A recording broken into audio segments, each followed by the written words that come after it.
Welcome to the Pooch Parenting Podcast, a podcast for parents with dogs. I'm Michelle Stern, a certified professional dog trainer, mom, and former teacher. Living with kids and dogs at the same time can feel like a circus. I know because I lived it too. Join us as we interview a variety of experts and parents to discuss topics that will make parenting with dogs easier, safer, and less chaotic. Also, you can love living with your dog again. I'll always keep it real, which might even mean that you hear the messiness of life in the background on occasion, but at least you know you're not alone. This week's episode is modified from a live video that I made with fellow family dog mediators, Justine Shermans from The Family Dog, Jennifer Shryock from Family Paws, and Debbie Luckin from CAD, Kids Around Dogs. In this fun-filled discussion, we talk about different strategies that families can use to make Halloween less spooky for your family dog. We had a great time with lots of laughs, and I hope you enjoy listening to it as much as we enjoyed talking about it. Have fun. Well, just to give everybody a little bit of background, we are all licensed family dog mediators, and we all specialize in working with families, with children, and with dogs, which is really exciting because it's a real specialty. But we wanted to let you know that there's actual help out there for you, not just dog training help, but family-centered help as well. So I'm going to look on my screen. I can see we have Michelle from Pooch Parenting, Jen from Family Paws, Debbie from Kids Around Dogs in the UK, and me, I'm from The Family Dog. So as the name might suggest, family dog mediator, what is that? While we're all certified family dog trainers, we actually look at our relationship with our dogs and with family dogs slightly differently. It's not a top-down model of us telling them what we would like them to do, but more how everybody can connect and get along together. So in today's conversation, obviously about Halloween, this is a perfect time to be able to discuss how, well, first of all, how kids might feel very differently about Halloween, and how we can use that kind of information and that lens to talk about what our dogs might feel about it, because they have some big feels about this really spooky holiday. So we're going to, over the next 30 minutes or so, we're going to try to help you de-spook Halloween for your dog. All right. And try and see it through their eyes. So who wants to kick off, lovely ladies? Who wants to go first? Maybe we can start talking a little bit about what the experience is like for children, first of all, and then to give us a lens for the dogs. Well, I'm curious about Debbie because Debbie's in the UK and Halloween is a little bit less of a thing there. Although Debbie, I think, is the one spirited house in her neighborhood. Oh yeah, we So can are. you talk a little bit about it in your house versus the other houses that are near you? So the road I live on is quite a long road, but we are the only house every year. We are the only house that decorate, and we do go around trick or treating, and it's always a very sad thing. Like literally, need to get in the car and find the road that they would have a couple of pumpkins out, and if the pumpkins are lit, then you can go in and knock at the door. So it's a little bit of a pathetic experience. Oh. So that's why I was a bit, oh, shall I not, come on tonight? But I think that is still, is still a good input, and maybe also interesting to know that in the UK, indeed, is not quite as celebrated yet. But who knows? Maybe in the future it will grow more and more.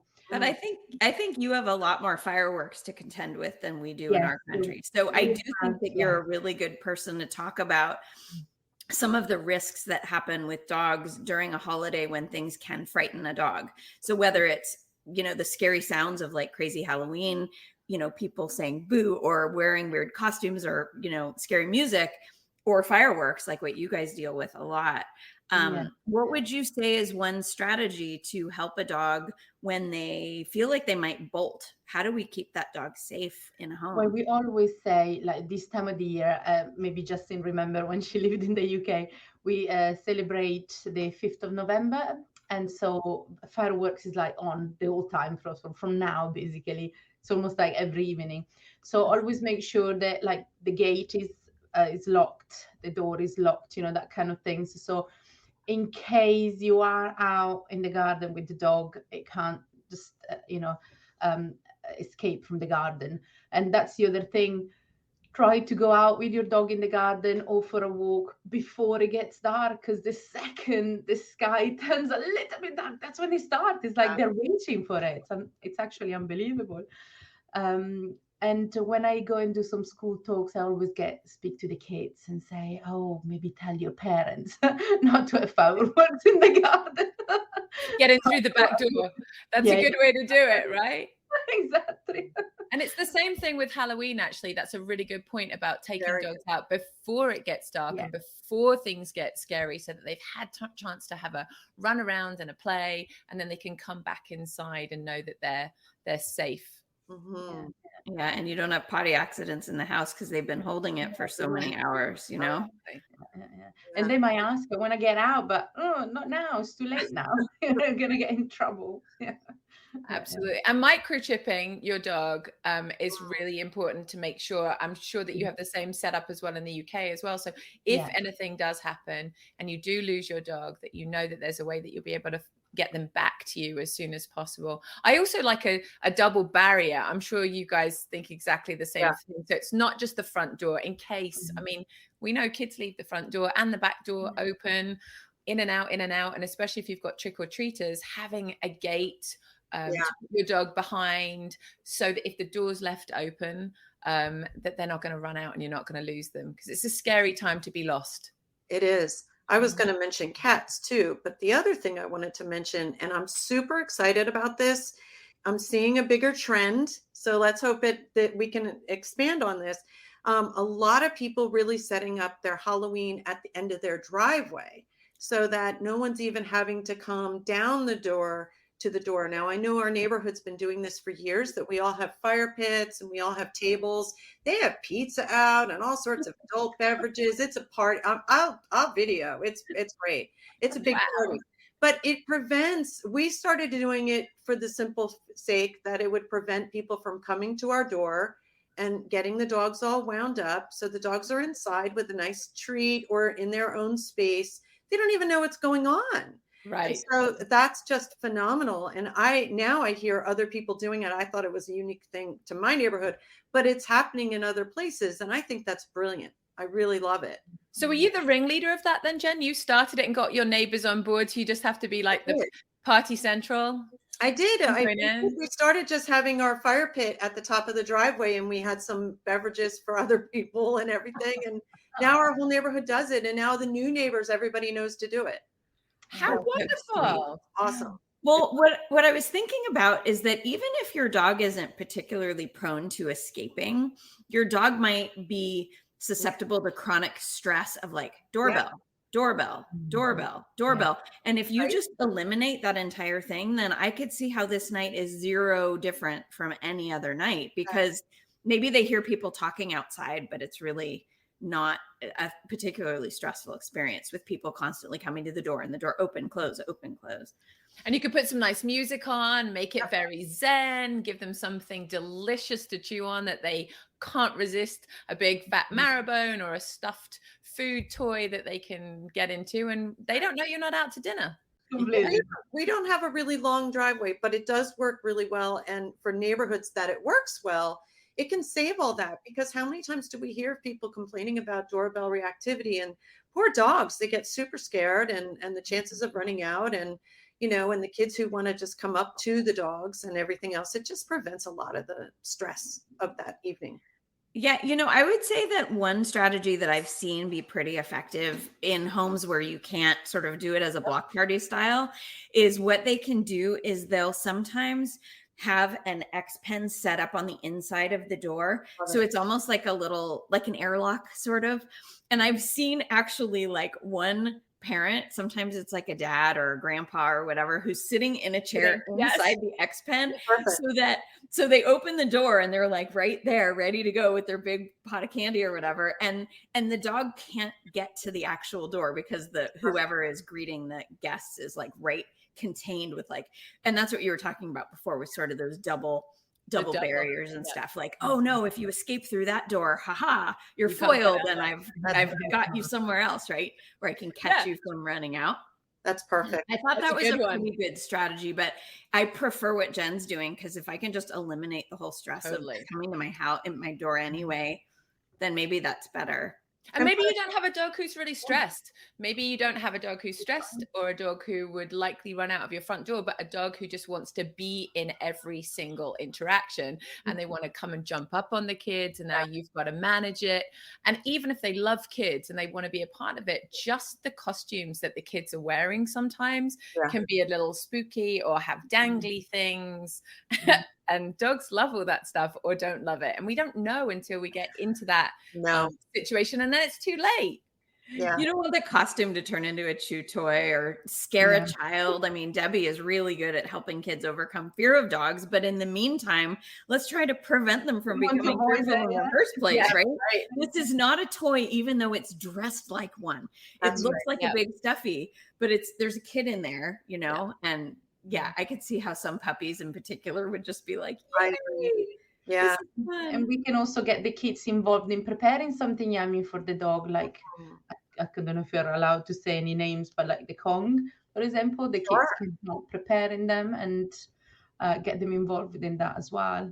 And you can even use themed, make it the Halloween or autumn flavor. Pumpkin spice, not latte, but right. Food toy. Pumpkin. In fact, we have a store here, a grocery store here that's called Trader Joe's, and they have canned pumpkin only right now. It's like the only time of the year. And it's organic and it's cheap. It's cheaper than almost anywhere.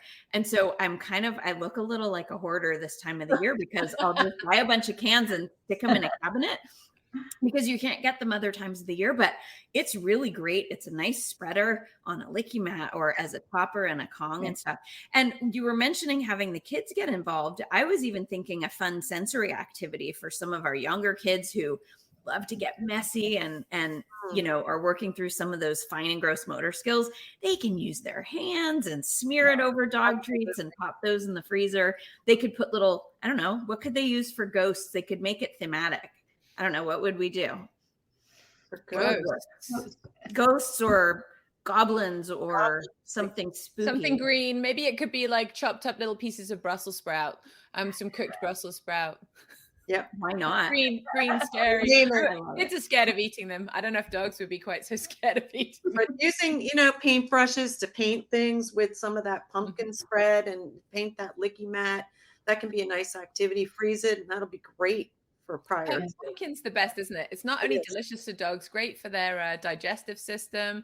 And if you hit up Michelle's tip, you get it super cheap at Trader Joe's at this point. Yeah, absolutely. I'll be there tonight. I know. Seriously, buy a bunch. My dog's actually chewing on a Kong right now that has pumpkin and turkey slices. So he's got a combo of Halloween and Thanksgiving all kind of like smoked together. That sounds Mine's got pumpkin, banana, and a little bit of blueberry and peanut butter. Blueberries could be really good spiders. Oh, yes, you could. That's right. And blueberries are so good for dogs. And human. My dog spits them out. Yeah, if you chop them though and squish the guts out, then they like them a little bit more. It's like the skin, I think, is too gross. Yeah, I think it's icky. But you're properly into Halloween. Just squeeze the guts out. Squeeze the guts out.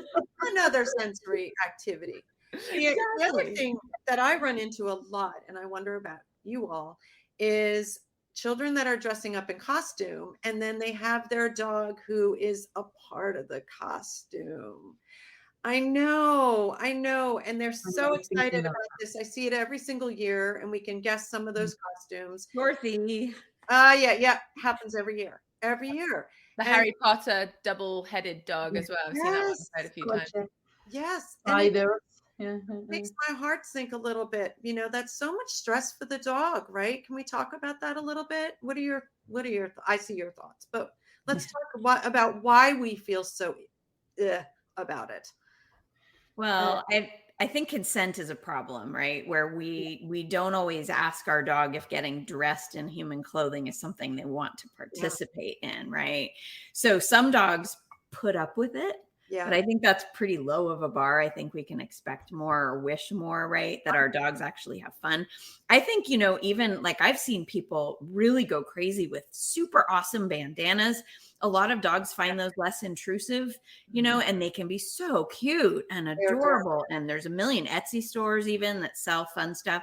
But I think, to your point, Jen, it can be so difficult, especially I see dogs in these photos where their ears are back, their eyes are wide, they've gone still, they're afraid to move, or maybe they can't even see out of a costume. I don't think that's really fair, and definitely doesn't take consent into consideration.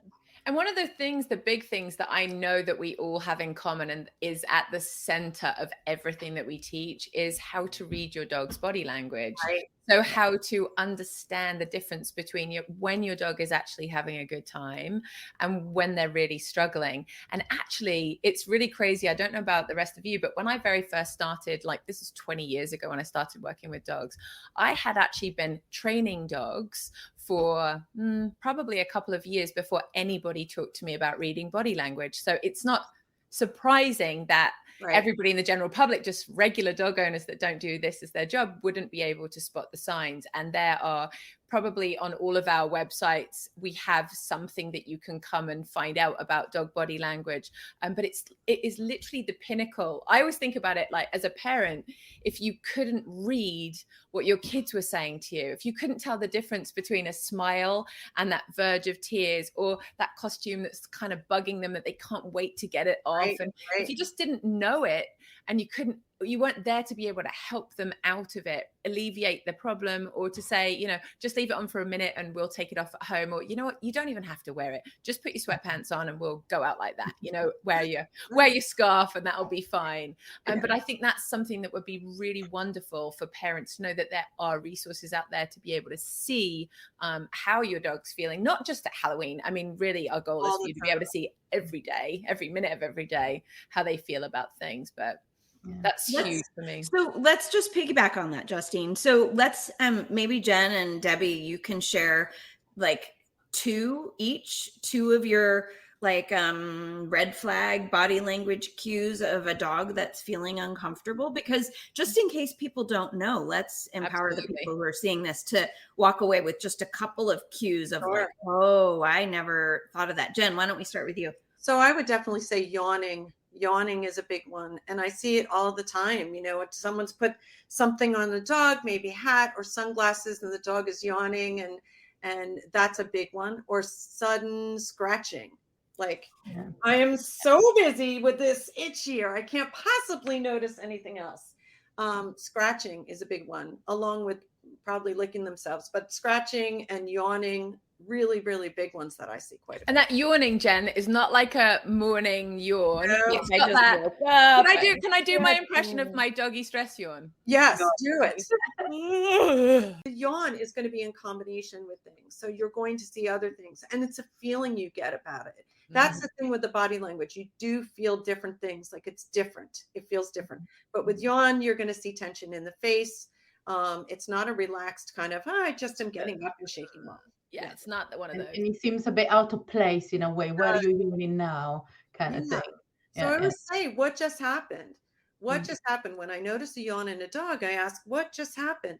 And if you just dress them up, there you go. You have your answer. Yeah. Okay, Debbie, what are some of yours? What Justine was saying before as well, you notice the ears go back or get a bit lower. The tail might be going really quite low. And they have that, the puppy eyes or the whale eyes, where you see the white of the eyes effectively. And also a bit what Jen was saying, every dog I feel has a go-to behavior. Like my Winnie, my golden retriever, she has the scratch, but my pug has the lip licking. Yeah. So if I were to, I wouldn't do it, but if I were to put like a funny outfit on Wilco, my pug, he would freeze. He would just stay like that and then lick his lips like, what on earth are you doing to me? Don't you love me? He would still eat. He's the kind of dog that would still eat, but some dog would even refuse food because they're just like frozen, hoping for whatever it is that is happening to just pass. those would I be think my. that's a really key piece. If when in doubt, if you don't know the signals, look at the tension and the stiffness in the dog. So like to me, I'm always looking for loose and wiggly. And anytime you see that change in that loose wiggly become stiff or starchy in any way, then you know that what just happened was uncomfortable. My shepherd can't handle masks at all. Even the clay masks. If my daughter has the clay mask on for a facial, he's like, what's that? So just paying attention to those things and being mindful, because when a dog is in that fearful, if they're fearful, they could react in an unsurprising or unsuspecting way. Michelle, did you have anything to add to that? I was going to say, one of the body language cues that surprised me when I was first learning that really was unexpected and that I didn't feel like anybody really taught me about before was lifting one paw. And I just thought that's what like pointers do, or when a dog sees something, they lift a paw. It didn't really occur to me that it could be a sign of distress in any other way. And then once you start, I worked at a shelter and I worked there for many years and I volunteered, and, you're there just watching everything. Mm-hmm. You start to see some patterns emerge, and it was really quite revelatory to notice that maybe when we were looking at whether or not a dog was comfortable with other dogs, for example, when you're working at a shelter, you have to figure out, do dogs like other dogs? And so sometimes we'd be putting these dogs in these situations that for them were very uncomfortable. And so you would see some predictable things with different types of feelings. And that one single paw lift really kind of blew my socks off. Yeah. So, and again, you can't unsee it, because to me, that paw lift, I always feel like it's like, help. It just feels like little. It really does, right? But that's a really good one. It's not, I don't think it's a common knowledge thing. Mm-hmm. So we've talked about we like to talk about all of the different elements of the dog's world that might shape how they behave. So what they're learning about that experience, or what they have learned about costumes, or just being around lots of people or noises, all kind of comes into play with that. The environment, so we have to be careful around that and what we want to set up for the dog to be successful, and the environment that they're in. Obviously, we get to choose that for the dog as their guardians. We can help set up something that is really really great for them and calming and eases them through that evening. Also, the other piece is like their own individual self. So each dog comes with their very own unique set of experiences of the world and how they see it. I want to talk a little bit about health pieces in here as well for dogs that aren't feeling particularly well. This might be a really difficult night for them. Yes. Oh, yeah.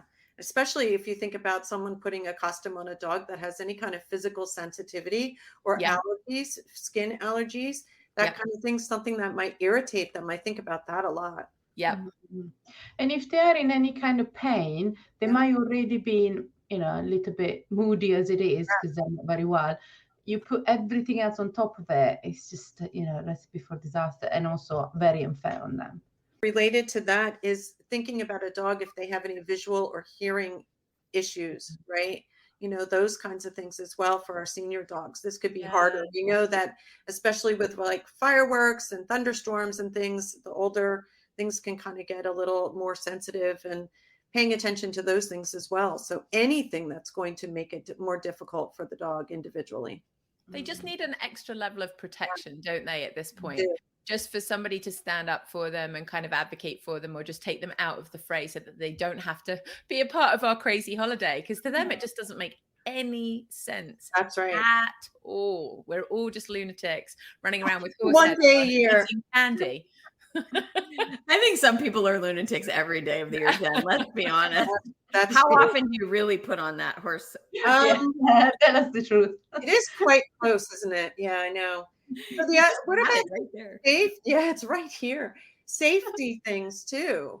Let's talk about that. Safety in dogs on the holidays, and thinking about Halloween. I think about dogs and upset tummies, getting into all sorts of things that we know they really can't. Like I always tell my children, we have to have a safe place for all the loot you received. So finding that, having it stashed, locked up away from mom as well, is is important. But we don't want a veterinary bill. We don't want them, having wrappers that they eat, or any of the, what is it, xylitol, Inside of the wrapper. and the chocolate, all those things. Yeah, so we've got to take those things. Okay, so I want to, we're all moms here. So Yeah. moms to whoever's watching, who's likely a parent, right? Or another professional helping people who are parents. Let's be real here for 1 second. Our kids are going to hide candy in their room. Yep. Because they don't want their spilling the siblings. beans. Sorry, we've got to be You honest didn't here. know. I know. And yes, I love what Jen said. Yes, we should have a safe space. And I totally agree with you completely. Yep. However, my son, no matter what I set up, right, I would always find all kinds of stuff in his room, hidden in drawers. I'd find wrappers weeks later, like seriously. And part of it was, I want to keep it away from my sister, or I want to keep it away from my dad, who like really likes my thing, or my mom. My dad. Whatever, right? Yeah, my dad meaning me. Because there was always the thing. If I saw peanut M&Ms, they were making its way into my secret stash because that was my favorite thing. But in all reality, though, jokes aside, like that is a very real common circumstance that kids are sneaking because they want more of the thing that's good. And the problem is that often our dogs will go in and will eat anything. I mean, they'll eat out of your garbage can in the bathroom and eat feminine products or whatever. So dogs are not discriminatory. I know it's gross, but if they're not discriminatory, dark chocolate in particular, super dangerous. If somebody gives out raisins, not super fun, but very dangerous to dogs, right? Xylitol, Jen mentioned. Macadamia nuts are another one that are very poisonous to dogs. So there are a variety of things that are like worthy of an ER visit, which we would hate for that to be. So what I'm wondering is if maybe collectively from one set of parents to another is saying, listen, like, okay, pick 80 pieces or 50 pieces or 20 pieces or whatever that you can safely store in the kitchen. And I swear to God, nobody's going to take them. They're yours. You don't have to hoard and hide other pieces because these are yours. They're just safely contained somewhere where the dog can't get them. Maybe in one of those giant mason jars or, whatever, where the dog can't get into the glass. I don't know. But that also is hard for some of us who like to steal our kids' candy or who are worried about health and we're like, I don't know, Halloween, like, do you really need that much sugar? I mean, so I was a super health nut when my kids were younger. I was the person who bought the organic vegetables and did them all in the pulverizer and then put them all in ice cube trays. I thought I was going to win an award clearly for how good I was doing this. And I hated Halloween for so many reasons. Like all the candy was like, sent me into like panic attacks. I'm a recovering healthy eater, just so you know. So the deal I actually made with my kids as they started to get older was eat as much as you can tonight because tomorrow it's all gone.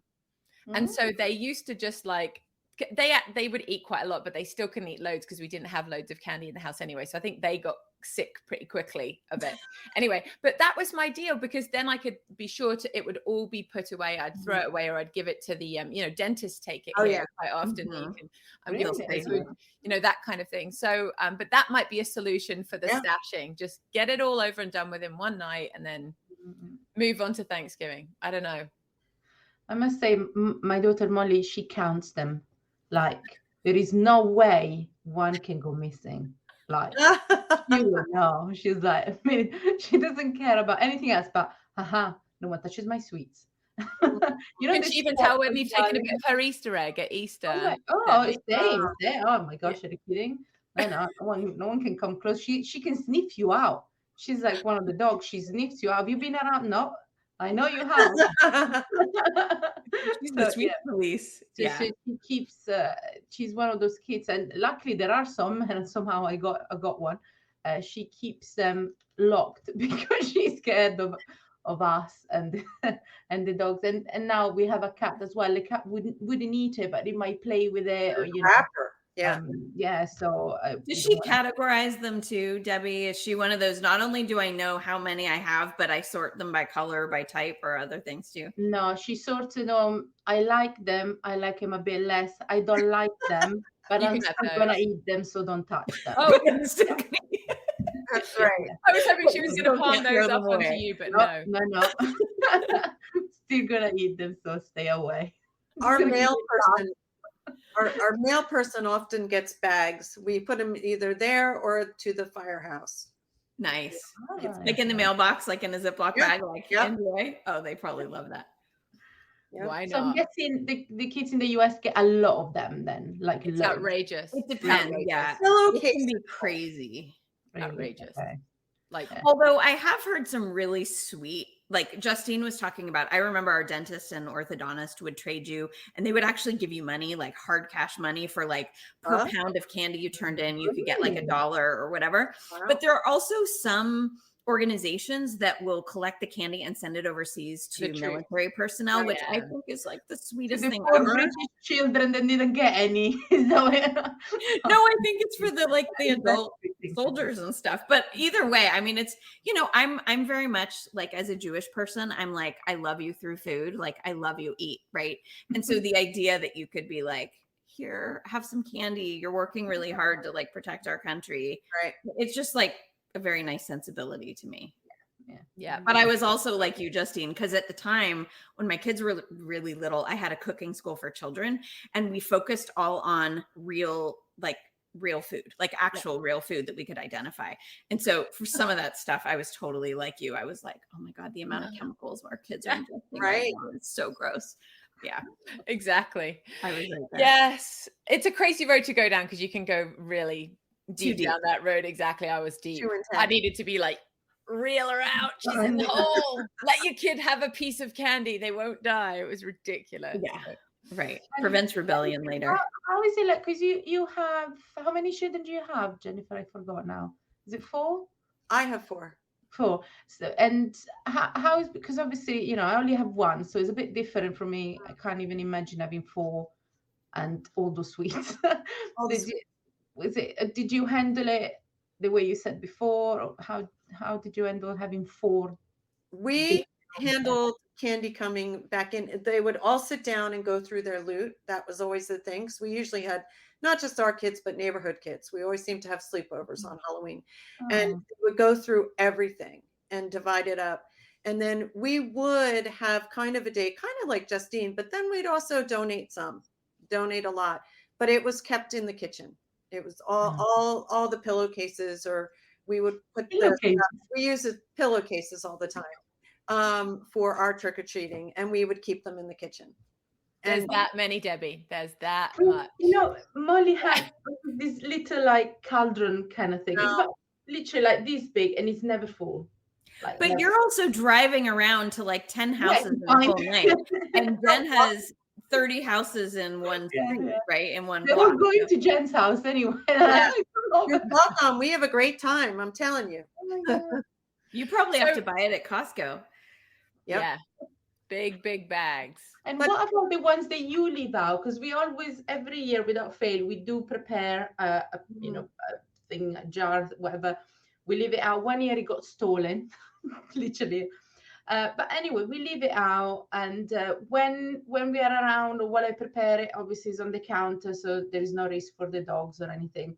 But then we do leave it outside, and it is effectively on the floor. So it's just in the treat. The sweets are in this jar thingy on the floor, not the sweet just chucked on the floor. I do worry sometimes. Oh gosh, what if there is a dog with them, with the kids, and you know the head is in there. But then generally, again, apart from the year where the whole thing was stolen, we don't notice any difference. So we suspect that no one came by to get any treats, any sweets anyway. But what would you use to maybe leave the treats out, or you don't? Or you just wait for the kids to come to the house? We use a table. We have a table. So our table is set up with other things on it. So I even have some of our Doggy Detective coloring sheets. Like we have a setup that we have stuff out. And so kids can grab what they want. And then if we don't, now that our kids are old enough and we don't trick or treat anymore, I don't have to leave the table, but we used to leave it out. And I figure if it's gone, it's gone, you know. Hopefully we always write take one. Most of our neighbors have to leave the stuff out. but people leave them out on tables, which I think is good. Okay. I like that it's off the ground a Yeah. little bit. Yeah. Less likely to get other creatures too. It can't Other- be good yeah. for other.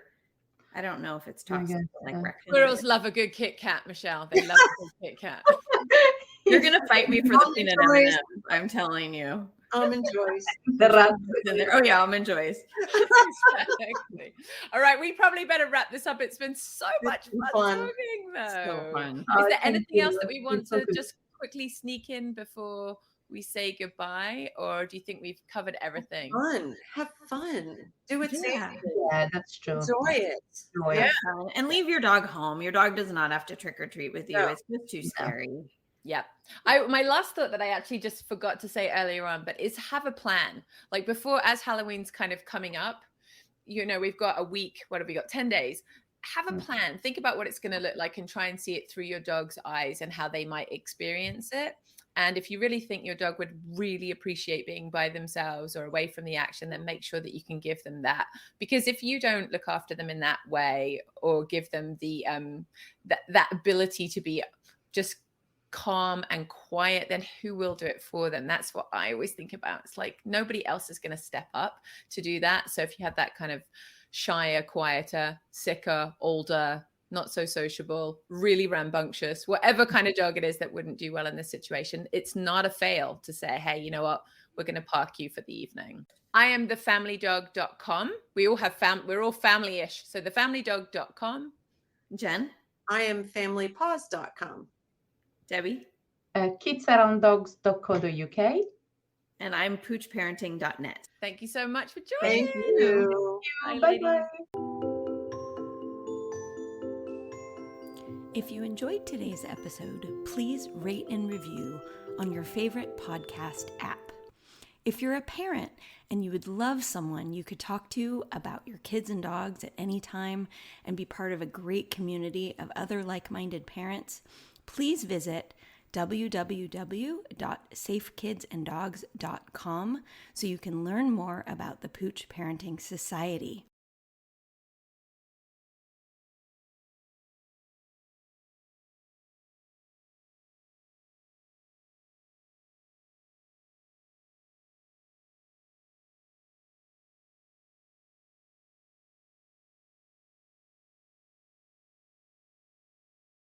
If you're a dog professional and would love to build your confidence working with families who have children and dogs, I would love to invite you to join the Pooch Parenting Coach Collective.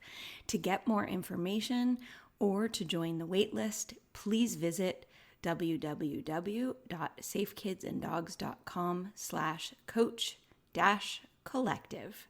I would love to have you inside the community so that you can say yes to more clients. Take care.